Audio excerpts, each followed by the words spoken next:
வருகின்ற சட்டமன்ற தேர்தலில் பணியாற்றுவதற்காக நியமனம் செய்யப்பட்டுள்ள பூத் கமிட்டி நிர்வாகிகளுடனான ஆலோசனைக் கூட்டம் விருதுநகர் மேற்கு மாவட்ட அதிமுக சார்பில் நடைபெற்றது.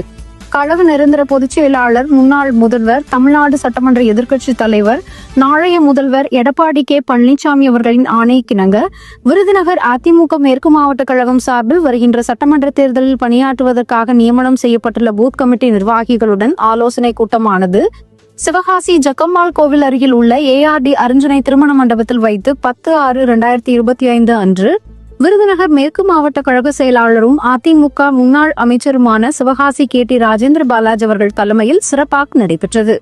இந்த ஆலோசனைக் கூட்டத்தில் விருதுநகர் மேற்கு மாவட்ட கழக செயலாளரும் அதிமுக முன்னாள் அமைச்சருமான சிவகாசி KT ராஜேந்திர பாலாஜி அவர்கள் கழக நிர்வாகிகள் மற்றும் பூத் கமிட்டி பொறுப்பாளர்களுக்கு தேர்தல் வளர்ச்சி பணிகள் குறித்து பல்வேறு ஆலோசனைகளை வழங்கினார். புரட்சி தலைவர் எம்ஜிஆர் ஆகட்டும், புரட்சி தலைவர் அம்மாவாகட்டும், புரட்சி தலைவர் எடப்பாடியாக இருக்கட்டும், அவர்கள் கட்டளையிட்டால் சிங்கமன புலியென சீறி பாய்ந்து வரக்கூடிய சிங்களர் கூட்டம் அனைத்து இந்திய அண்ணா திராவிட முன்னேற்ற கழகத்தில் இரவு 1 மணி வரை 1.5 மணி நேரம் வரை தகவல் சொன்னோம். போன் வாயிலாக, தொலைபேசி வாயிலாக. ரெட்டலை ஜெயிக்க வேண்டும் என்று எண்ணுகின்றவர்கள், அதிமுக ஆள வேண்டும் என்று எண்ணுகின்றவர்கள், எடப்பாடி முதலமைச்சர் வர வேண்டும் என்று எண்ணுகின்றவர்களை பூத் கமிட்டி நிர்வாகிகளாக நியமித்திருக்கின்றோம். இப்படிப்பட்ட பூத் கமிட்டி தமிழ்நாட்டிலே வேற எந்த கட்சியும் அமைக்கப்பட்ட இந்திய துணைக்கண்டத்திலே இது போன்ற ஒரு பூத் கமிட்டி நிர்வாகத்தை எந்த கட்சியும் கொடுக்கவில்லை. சொல்வார்கள், பூத் கமிட்டியை பார்த்தவர்கள் சொல்வார்கள், திமுகவிலே எங்கே பார்த்தார்கள், யாரை பார்த்தார்கள், சொல்லுங்கள். நம்மை போல் பூத் கமிட்டி நிர்வாகிகள் கூட்டம் போட்டார்களா? ஆங்காங்கு பகுதி வாரி சென்றார்களா? கட்சி நிர்வாகிகளை பார்த்தார்களா?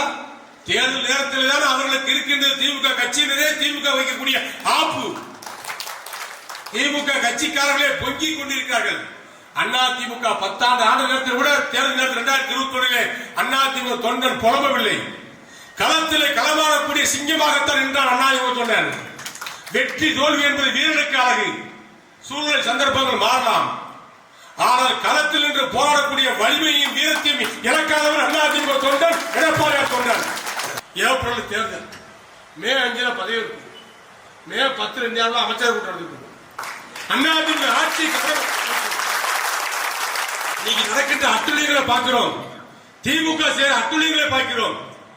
நாம் அவர்கள் நினைக்கிறார்கள், அவர்கள் வீடியோ வெளிச்சத்தை பார்த்து விடியல் என்று சொல்கிறார்கள்.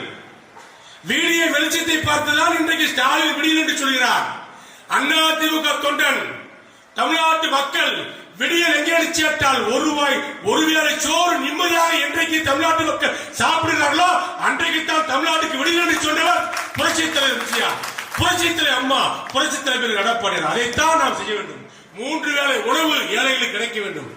மானம் காக்க சரியான உடை வேண்டும். நல்ல வேலைக்கு தகுந்த கூலி வேண்டும். இது அத்தனையும் கிடைப்பதற்கு பாடுபடக்கூடிய இயக்கம் பாட்டாளிகளுடைய கட்சி அதிமுக தான். இந்த அதிமுக ஆட்சி அமைத்ததற்கு நீங்கள் பாடுபடுங்கள். ஒவ்வொருத்தருடைய வீட்டுடைய சகோதரனாக, உங்கள் வீட்டு பிள்ளையாக, உங்களின் மூத்த சகோதரனாக இருந்து உங்களுக்கு தேவையான பணிகளை, நிச்சயமாக உயர்வுகளை நான் செய்து கொடுப்பேன் என்ற உறுதியை சொல்லி எதிர்காலம் பிரகாசமாக இருக்கிறது. வெற்றி நமதே என்று சொல்லி நன்றி கூறி விடைபெறுகின்றேன். நன்றி, வணக்கம். மேலும் இந்த ஆலோசனை கூட்டத்தில் கழக சிறுபான்மையினர் நலப்பிரிவு பொருளாளர், முன்னாள் வாரிய தலைவர், விருதுநகர் மேற்கு மாவட்ட பூத் கமிட்டி பொறுப்பாளர் T. ஜான் மகேந்திரன் அவர்கள், ஸ்ரீவில்லிபுத்தூர் சட்டமன்ற உறுப்பினர் EM மான்ராஜ், ஸ்ரீவில்லிபுத்தூர் முன்னாள் சட்டமன்ற உறுப்பினர் சந்திரபிரபா முத்தையா, விருதுநகர் முன்னாள் சட்டமன்ற உறுப்பினர் R. வரதராஜன் மற்றும் விருதுநகர் மேற்கு மாவட்ட மாநகர, ஒன்றிய, நகர, பகுதி, பேரூர், வட்ட, வார்டு, ஊராட்சி கிளைக்கழக பிரதிநிதிகள், மகளிர் அணி மற்றும் பிற அணி சார்ந்த நிர்வாகிகள், பாகச் செயலாளர்கள், பூத் கமிட்டி நிர்வாகிகள் பெருந்திரளாக கலந்து கொண்டனர்.